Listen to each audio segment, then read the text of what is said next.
Ayat 20. Walaula fadlullahi alaikum wa rahmatuhu wa annallaha raufur rahim.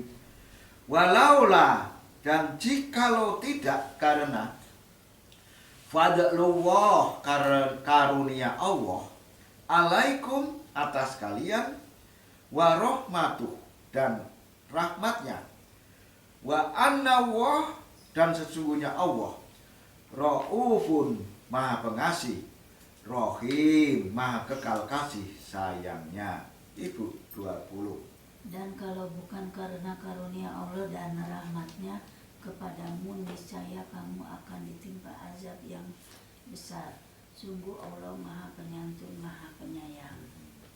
Asbabun nuzul ayat 11-20. Panjang ya.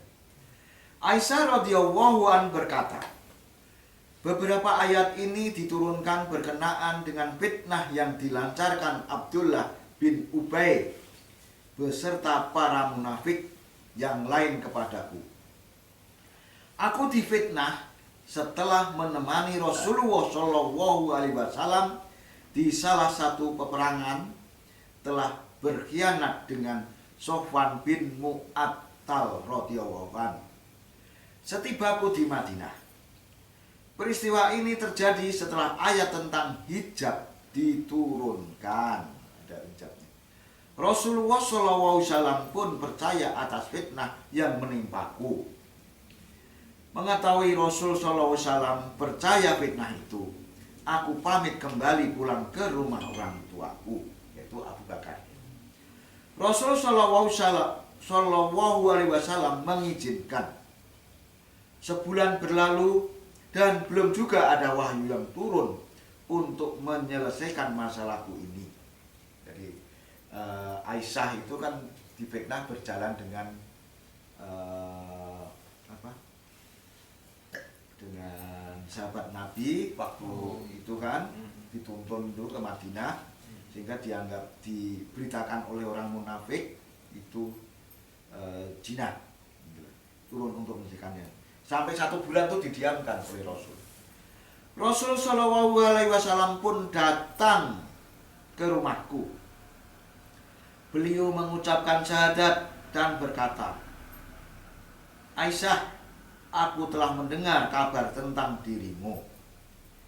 Jika kau tak bersalah, Aisyah tak bersalah, Allah pasti akan membersihkan namamu. Namun jika kau bersalah, mintalah ampunan Allah dan bertobatlah. Sebab jika seorang hamba mengisapi dosa-dosanya dan bertobat, Allah pasti menerima tobatnya. Aku pun berkata, aku adalah wanita yang masih belia. Demi Allah, aku telah tahu bahwa Anda telah mendengar berita ini. Berita itu telah membekas di hati Anda dan Anda mempercayainya. Jadi Nabi Muhammad mendapatkan berita tadi Aisyah berjalan dengan itu sahabatnya, itu percaya. Maka sampai didiamkan, dia pulang 1 bulan ke Abu Bakar ayahnya. Dan Aisyah, Nabi datang ke situ, ya, ini kalau kamu, intinya kalau kamu tidak bersalah, maka yakin. Tapi kalau kamu bersalah, maka minta ampunlah. Nah, berarti kan seolah-olah Nabi percaya bahwa Aisyah ini berbuat yang tidak benar. Ya. Berita itu telah membekas di hati Anda dan Anda mempercayainya. Nabi Muhammad percaya.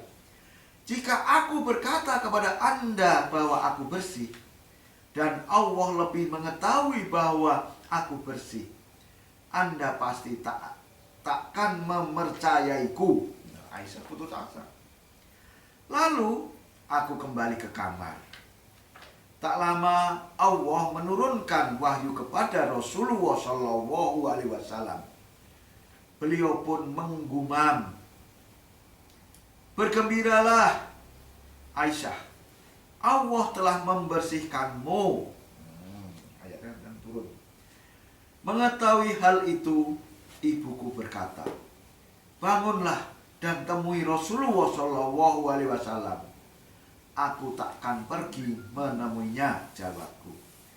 Aku hanya bersyukur kepada Allah yang telah menurunkan ayat yang menyatakan bahwa aku tak bersalah.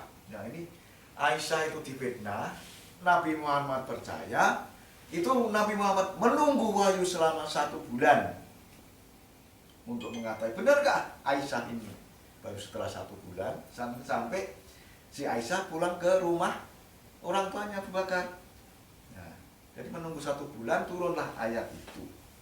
Baru kemudian berbaik.